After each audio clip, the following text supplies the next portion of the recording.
Welcome to Gotta Run. This is Will Sanchez. Tonight, my very special guest is Nargus Harounzadeh. I met Nargus through Facebook, actually. She was offering a class called Yoga for Runners.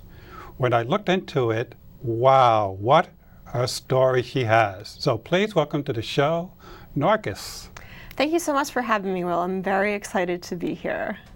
Thank you.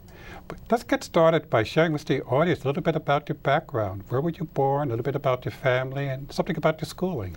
Sure. I was born in Reading, Pennsylvania, and I grew up in Lebanon, Pennsylvania, and that is actually very close to Hershey. I went to Cedar Crest High School, and then for college I moved a little bit over east to Philadelphia. I went to the University of Pennsylvania. Excellent. What did you study at the university? I studied PPE, which is philosophy, politics, economics. I thought I was going to go to law school, but that didn't happen. It didn't. I changed my mind. Okay. So after school, I started working in finance, and then I switched careers. I'm actually on my way to get a PhD in psychology now. Wow. Well, before we get to that, what was your athletic endeavors during school years? Sure. So in high school, I was a big runner and a swimmer. So I went from cross country to swimming to track. And then when I went to college, I couldn't decide if I wanted to do cross country or swimming, so I did both. Okay. But that wasn't such a good idea, it turned out. So I ended up, I didn't swim or run through the whole 4 years. Sophomore year, I left the teams, and I did a little bit of exploring my career and more academic focus. And then when I moved to New York, I decided it was time to start running and swimming again. Oh, excellent. What year did you move into New York? This is in the finance years? Yes. So I moved to New York. I graduated in 2006, and I moved here that year, so like around, I think it was September of 2006. Okay. In reading your little short bio, you got involved almost immediately with a charity group, Running Buddies? That's correct. I started running, and I wanted to actually give back because I loved running so much and it made me feel good. So the New York Roadrunners has the New York Roadrunners Foundation, and they have a running buddy system. So what you do is you go to health fairs and you do games with children who actually don't have a gym at their school, so they get to experience what normal children who have those gyms get to experience. And then also they have races, the New York Roadrunners races, where you can actually run with elementary school kids and middle school kids. Wow, that is great. Yeah.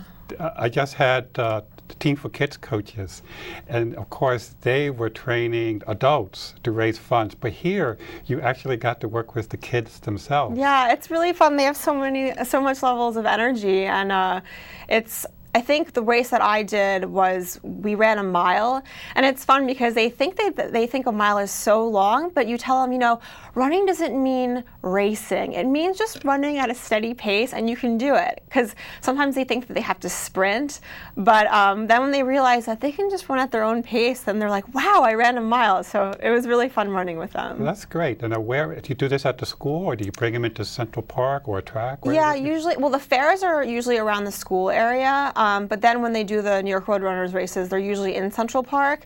And what happens is the school comes with their teacher. They bring the children, and then they pair up with us, the running buddies, and then we have maybe a couple children that we run the race with. Oh, what ages are these children? I think they vary from elementary to middle school, but the time that I did it, I've done one race in Central Park with them, and I think the kids were in, I believe it was 4th grade. Okay, and I forget what age is that. Is that like 10 or 12? I think 10, 11 maybe, yeah. That's interesting. I'm not familiar with that. I know I've seen races that are kids, but usually I see the parents running with them. So I guess the parents also get involved. I think they do, but I think it's not mandatory, and that makes it easier on them because a lot of times they're working and they can't commit to traveling into Manhattan for the race because they're in the outer boroughs. And so that's kind of where we come in, is we really get in there and we motivate the children, and afterwards we give them vegetables, like carrots and apples and healthy food. Oh, cool. So it's more than running, it's nutritional. Yes, it is. And this is primary schools that don't have an educational after-school program? Is that what you... Some do, I think, and some don't. I think it varies. Unfortunately, I didn't get to spend that much time doing it because of what ended up happening. Okay. So Well, let's get to that point. So something happened in 2007. Tell us your story. So I actually had just finished running my first race with the children in Central Park in Greta's Great Gallop. And then I stayed back a little bit to watch some of my friends run the actual race. And I was on my way home from Central Park, and usually I go down, I cut across town, and then I come down the West Side Highway. So I was cutting across. You were walking? I was running, actually. Oh, running, okay. Yes, and I was obeying the traffic signals. Okay. And I got to the sanitation gates at like 59th and the West Side Highway, and that's where I cross usually, and then there's a sidewalk there. So I usually go on the sidewalk, and then I go on the West Side Highway from there. So I was on the sidewalk running home, and I got hit by an 18-wheeler truck from behind. Ouch. And basically it threw me, and I went unconscious after, not unconscious, I passed out after a couple of minutes. And the next thing I remember is I woke up on a stretcher, and apparently what had happened is there were some construction workers nearby, and they saw the accident. The truck took off. It was a hit and run. So it was an 18-wheeler hit and run, and the construction workers came and they called 911, and they were so nice. One of them rode with me in the ambulance to the hospital, and then luckily my parents were in town that weekend. So they actually called. When I woke up, they asked, for the number that they could reach. So they called my parents, and they came. And so I was still on a stretcher with a head brace because they didn't know what I had broken or if I had any injuries. And actually the scariest thing about the whole thing was when I woke up, all I kept doing was shaking my legs to try to see if I had lost any feeling. Okay. And in the beginning, I wasn't sure what was going on. And then finally, I saw that I could move my legs, so I was such a relief. I was like, anything else that happens, it's okay, I can deal with it. So I found out that I had crushed vertebrae, so my L1 and L2 were crushed. I had nerve damage. They told me I wouldn't be able to walk normally again, and they said definitely no running, never be able to be competitive again, and that really crushed me because I was a competitor all my life. So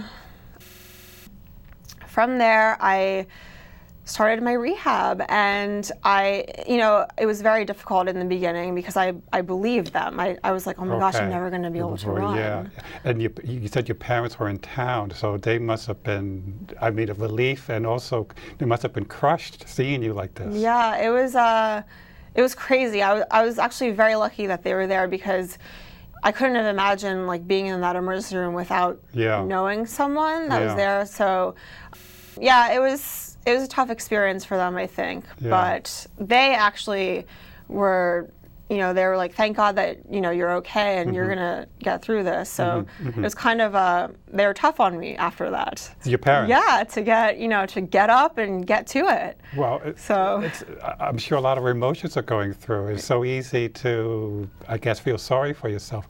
So what did you do to obviously you're walking Yes. and you're running. So what did you do to overcome those mental anxieties? Well, first I just went to rehab. I was at Hospital Special Surgery. So I did a lot of rehabilitation work there, physical therapy, strengthening. I did a lot of swimming, actually, and I was very lucky that I was a swimmer, so it was easy for me to pick back up. And what happened was the physical therapy just didn't work for me. And so I decided to email every single swim coach in the city because I was actually in a brace from here to here. So I was not able to really move this part of my body. And at the time I worked in wealth management where, you're really dealing with clients on a face-to-face basis. This is a Wall Street environment? Yes. And so that was very difficult for me. And then, so mentally and emotionally and everything. I'm sure the clients were impressed by seeing, I mean, it must have taken a little bit aback, but then hearing your story, Yeah. it could be an advantage, so to speak. Yeah, so it was a little bit tough. And I can say, yes, doing the commute must have been tough. Yeah, I know, and I had to go across town, so it was a little bit tough with that. So there was a lot of taxis involved at that time in my life. Now, I'm curious, which hospital did the surgery for you? Actually, I didn't get surgery. They basically what they wanted to do, because my vertebrae were crushed, they wanted to put a metal rod in my spine to alleviate that, because I actually ended up losing an inch of height. So you lost an inch? Yes, because the vertebrae are still crushed. Okay. They're gone. Okay. They're not gone, but they're crushed. I mean, they're crushed, yeah. Yes. You lost height. Okay. Right. So they wanted to put a metal rod in the spine to alleviate the problem, and kind of to make me basically to do what the brace was doing when the brace came off. And so I really was against that, because I was very young and I didn't want surgery and I didn't want metal in my back. So the only way to not do that was to really strengthen my body even more than it was, which was like a huge thing, because I was told that it would be very difficult. I wouldn't run, I wouldn't be able to do all this stuff. So it was a huge decision mentally to make that. Yes, it is. And so I made the decision, and I was like, I made the decision, I got to go all or nothing. Okay. And swimming was the first course? Yes, swimming was the first course. So you said you wrote to all these swim coaches. Apparently somebody responded. Yes. Patrick Cantrell at Asphalt Green, which is one of the best swimming facilities in New York, so I got very lucky. He basically said that I could go swim there with him, and it's kind of expensive, so I didn't really have to pay. So he said he'd take me on pro bono. It was very generous. Yes, it was so nice of him. I really owe him so much. Unfortunately, he's in Florida now. He's not here anymore, but there's Facebook. Yes, I am connected with him on you. Facebook, Okay. yes. So I used to get up at 4:45 in the morning to make it there in time for their practice. Now, I didn't make too many morning sessions, I'll be honest. I made a lot of evening sessions, because they do have morning and evening sessions. But I used to go sometimes, maybe 2 or 3 times in the mornings during the week. Now, you said you had a brace. Did you swim with it, or were you able to take that off? Yeah, the only time the brace ever came off was for swimming. Oh, excellent. And showering, obviously. Okay. But it must have been a relief to take that off and have the water support you. Yes, it was great. And I only was able to swim freestyle at the time, no breaststroke or butterfly or even backstroke, just in case. And I improved drastically through swimming. And then that's when I picked up also yoga. I have practiced yoga on and off since, I think, high school, ninth grade. And I was never really immersed in the system until after it, because a lot of psychological things come into your recovery process. And so yoga really, seeks to connect the mind-body. Yes, yes. So I started really practicing yoga a lot more. And when I say yoga, I mean I did a lot of meditation work, breath work, and alignment, so asana. And I just recently was certified as a yoga instructor. Okay, so you liked this so much that I think you said you changed careers. So, Yes. So you made lots of decisions. Oh, yes. So you made the decision that you were going to get better physically. You made the decisions to follow some Eastern philosophy through yoga and probably other things. But now you also decided on your career. So how did it, Wall Street probably pays very well. It does. How do you decide such a difficult decision like that? Well, it really made me reevaluate what I wanted to do, and I didn't really like finance. And I went to I had some psychotherapy to deal with my emotional aspects, and I didn't really like the way that they dealt with the situation. And I was always interested. My major was PPE, so there was philosophy in that. And so PPE? PPE, yeah. Which stands for? Philosophy, Politics, Economics. Okay. So I did a lot of existential work in college, and that really lends itself to humanistic psychology. So I was always interested, and I just never thought that I could do it, because I never did science. And then I was like, you know what, I can do it. So I think I can. Okay. So I decided that I wanted to get a PhD in psychology and treat my patients. The vision is to open my practice someday. Okay. But to use the yogic techniques and the Western psychotherapy and merge the systems and create a new. Excellent. So you're currently going to school. Yes, I'm doing my post-bac right now at Hunter College, and then my PhD is going to start in 2012 in the fall. So I have a while until then, and I'm either going to go to. I'm not sure yet where I'm going, but it's going to stay in New York. Excellent. Yeah. Now, have you done racing since after the swimming? Yes. Well, so the first race that I did post-accident was the Philly half marathon. I try not to do a lot of racing right now because I'm not back to the speed which I was before the accident, and I really want to get there before I start racing a lot. So I just wanted to do Philly because that was the 3-year anniversary, and I was of the accident. Yes, it was. Wow. Yeah, it was almost 3-year anniversary. So 3-year would have been in October. That was at the end of September. Okay. So I wanted to do that, and I was running twice a week at that time. So I figured I can do a half marathon on twice a week. So it was amazing. I did the race, and I was like, oh my gosh, I miss this feeling so much, and. Were you training? Were you with a group or? I don't really run with I run with the Harrier boys in the mornings. The Harrier boys? Yes, the Harrier boys. That sounds like very cool.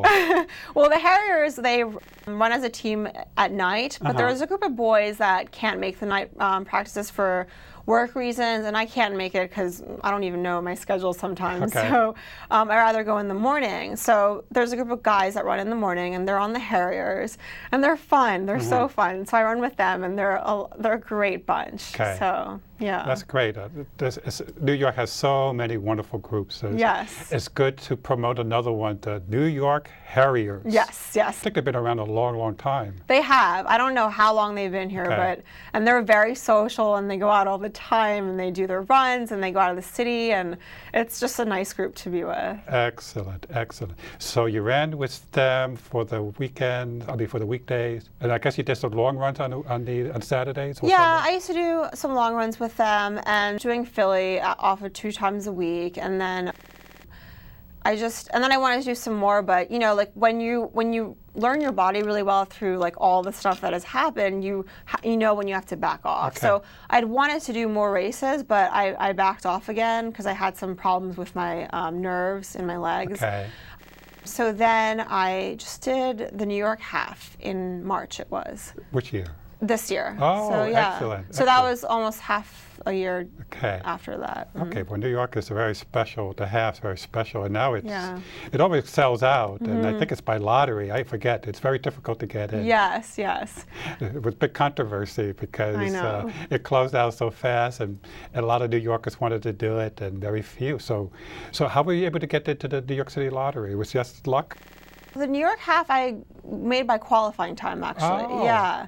And then I'm running the New York Marathon this year too. You are? Yeah. That's amazing. So you said you haven't gotten back your speed, but yet you're still very, very, very fast. Wow. If you made it, I mean, most people would love to qualify for speed on anything. That's excellent. Yeah. Well, it sounds like, I mean, you're awfully young, and it sounds like the accident sort of a wake-up call to see life in a different way and sped up your thinking process. It really did. I wouldn't want to say that I'm happy it happened, but I kind of am, I think, because I am so happy now. Like, I love everything that I do. Everything it's really scattered, and my schedule is kind of crazy all the time, but it's fun. Everything's exciting. I have different projects here and there, and it's different than sitting behind a computer for. Okay, so what kind of work do you do now? You left the finance world, and you're working on hope to get a PhD in psychology. Hope to have your own practice.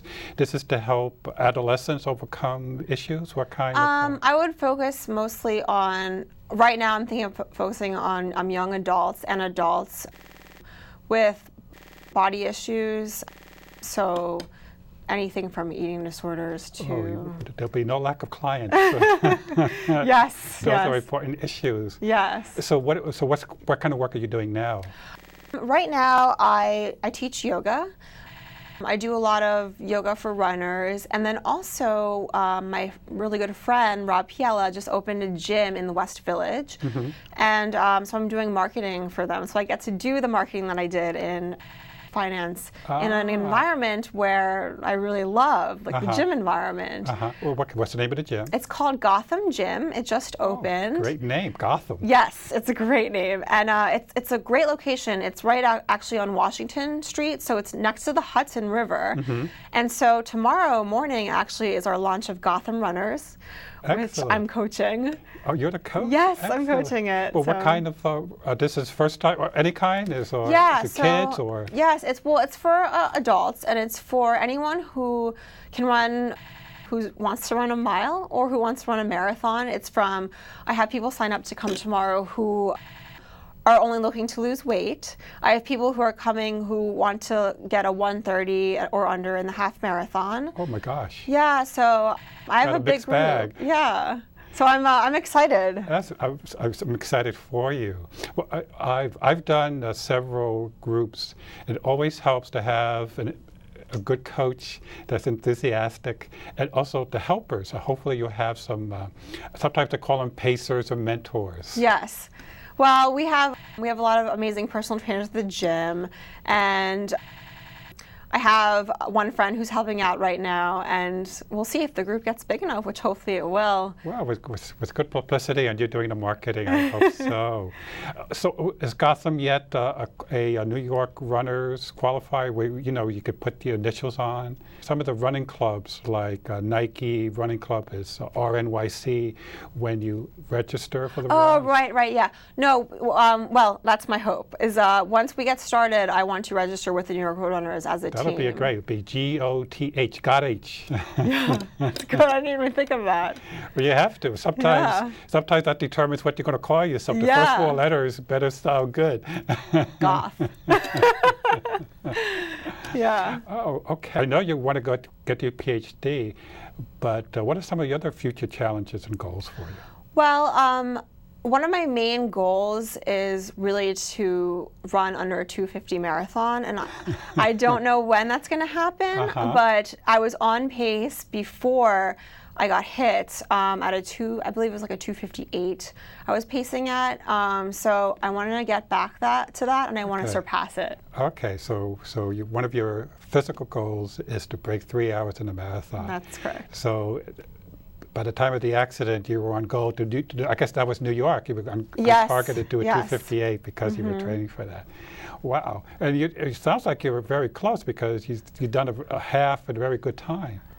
Right now I'm pacing at about a 6:45, I think. And I need to get that down to, I think it's a 6:20. Okay. So I have a little bit to go. In your running philosophy, do you follow any particular group? Like, for example, natural running is very big now. Do you follow that, or do you have your own running mentors or running masters? I follow kind of the yogic philosophy for running, actually. All right, what is that? Well, there's no yogic philosophy for running, but there's the yogic philosophy, which is really like listen to yourself and listen to your body. And there are weeks when I can run 5 days a week. There are weeks when I run 1 day a week, and that's okay. And that's why I don't have a coach, really. I follow what my body tells me to do. Okay. And that's fine with me. Okay, and that's what's worked. Cool. So just listen to your body. Well, that's a mantra for all the running techniques. And have you heard of Chi running, which is based on Tai Chi? I have, yeah, and I'm very interested in that, actually. I've been wanting to do more research on it. Well, I think you should. It's part of the natural running movement. Yeah. There's Chi running, there's barefoot running, and the key thing is to listen to your body and to let your body do what it's naturally done, because men, or mankind I should say, started running as a pack in order to hunt their animals. Right. And we're geared for endurance running. So because animals are much, much, much faster, but they can't run for 4 or 5 hours the way we do. Yeah. And we can hunt them and kill them. Yes. But in those days, as you can imagine, there were no running shoes or running stores. So that's the idea. Current top runners have studied how those early men run. It was barefoot. And so that's the genesis, in a word, of the natural running group. It sounds like it would be a natural for you to look into. Yes, I'm very excited to look into that, actually. Okay, cool. So, I wish you all the success in the world and you're getting your PhD. And it is so wonderful that you overcome so much at a young age. And we look forward to hearing great things from you. Well, thank you so much, Will. It was so nice to be on the show today.